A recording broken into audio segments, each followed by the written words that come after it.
being healthy is about more than just drinking water, eating leafy greens, and exercising daily.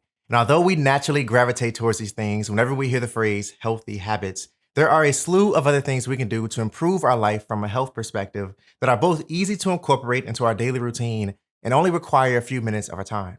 Less than 5 minutes to be exact. So there's no need to stress about commitments or give excuses about not having enough time. Number one is to prioritize your health. Before we talk about or try to implement specific healthy habits, the first thing you need to do is practice the habit of prioritizing your health, which is like a 30-second decision you have to make every morning after waking up.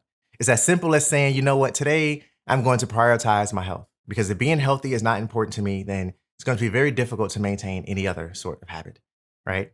So here are a few things you need to do if you aren't currently prioritizing your health. Number one, identify what's important. So understanding why you want to improve your health and build new habits in the first place is key. It's also a good idea to set goals so you know what you're chasing and can motivate yourself to stick with it, especially when a habit is new. Number two, consider your effort. Are you seriously committed to building new healthy habits and changing your life, or are you just a fan of how it sounds? Number three, master the basics. Drinking water, stretching, exercising, deciding to eat healthy, taking vitamins, and dealing with your emotions is also a big one, because mental and emotional health are often overlooked in these types of healthy lifestyle conversations. Now, I know exercising is not a 5-minute or less habit that you can do every day, but it is an important habit to practice, so I had to throw it in there. Also, speaking of vitamins, this video is sponsored by Ritual, who is a company that offers multivitamins, prenatal vitamins, and protein powders. They've taken a different approach, and they show you every ingredient, every supplier, and every study that goes into their multivitamins. Plus, they have a team of industry-leading scientists and skeptics who are just done with the BS that traditional multivitamins offered, such as shady additives and synthetic fillers. So you know you're getting a quality product. So if you're looking for a multivitamin that puts quality ahead of anything else, then consider checking out Ritual. And if you use my link in the description below, you'll get 20% off your first month using code RON20. Number two, create something.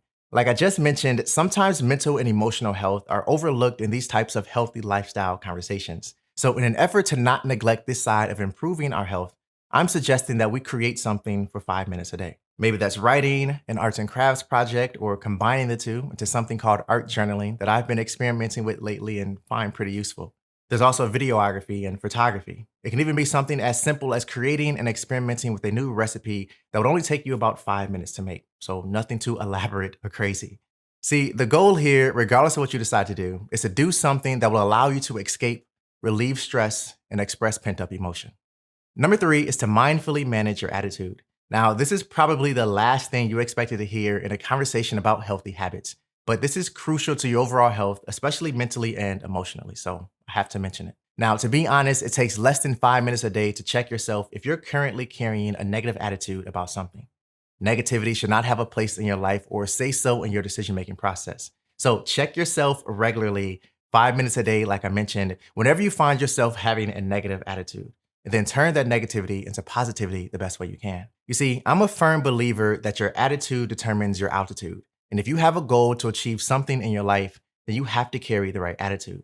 Now, I'm not saying don't be human and never get upset. What I am saying is don't carry negativity with you everywhere you go every day. Number four is to straighten up.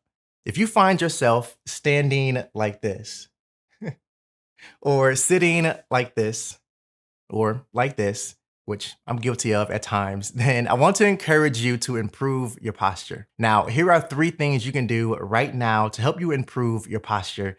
And yes, they only require 5 minutes or less of your time. Number one, stretch. A simple stretching routine helps to realign your spinal vertebrae and reduce tension. You can do this first thing in the morning after waking up or at night before going to bed. Number two, take micro breaks. This is a great reminder anytime you're doing something that requires you to be sitting for long periods of time. Maybe every hour or so, you stand up for a few minutes to stretch and walk around. Taking micro breaks like this throughout the day will help you maintain a healthy posture and movement in the body. Number three, correct the bad habit. To improve your posture, you first have to be mindful of it. So anytime you catch yourself slouching or sitting on your back, take a moment and adjust your posture. When you correct your bad habit of poor posture consistently, eventually over time, that bad habit would no longer exist. Number five is to challenge yourself. Do something that would challenge you to change and grow.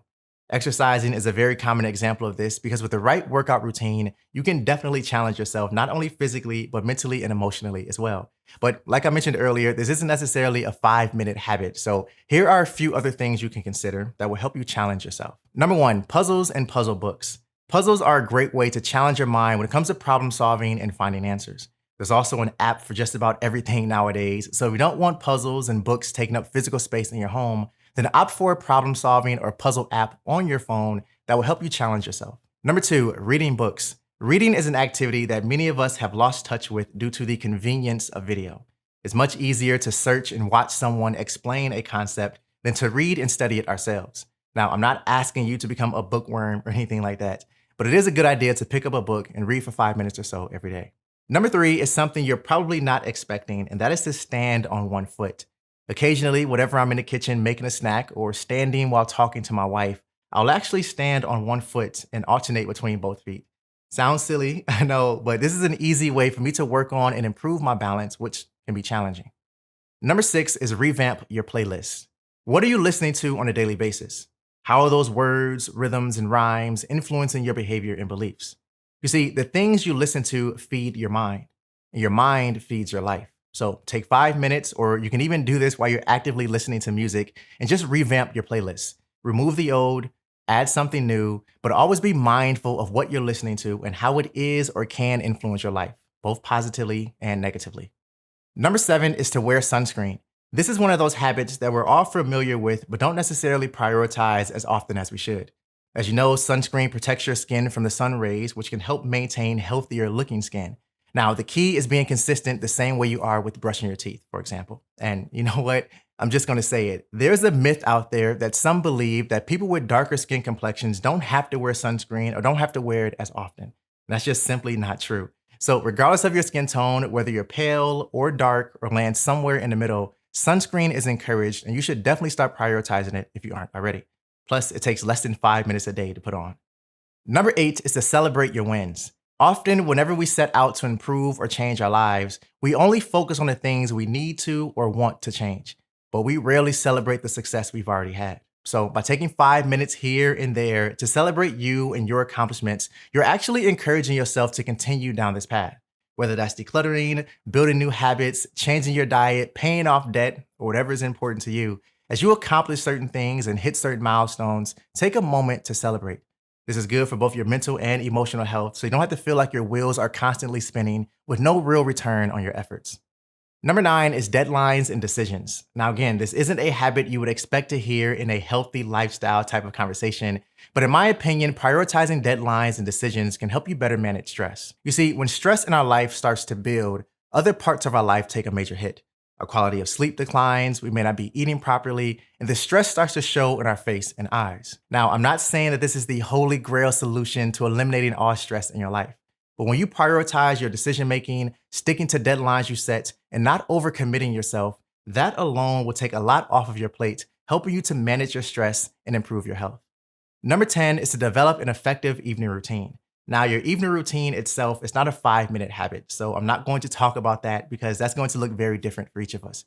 However, there is one piece within my evening routine that I believe is useful for every evening routine, and that is to focus on your breath. If you've ever practiced yoga or consider yourself a yogi and you practice just about every day, then you know that a big part of yoga is your breath and connecting your breath to your body, slowing down your breath while doing challenging positions. Well, something I've started doing for the last year or so is taking this focus on your breath mentality to bed with me.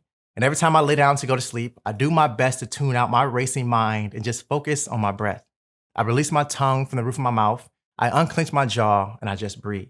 And believe it or not, I've been able to fall asleep a lot faster, which is helping me because I'm a night owl and I would be up all night if I don't shut my mind off.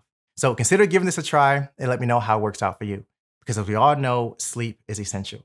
Keep growing, keep learning, and always stay true to you. I'll see you in the next one. Peace.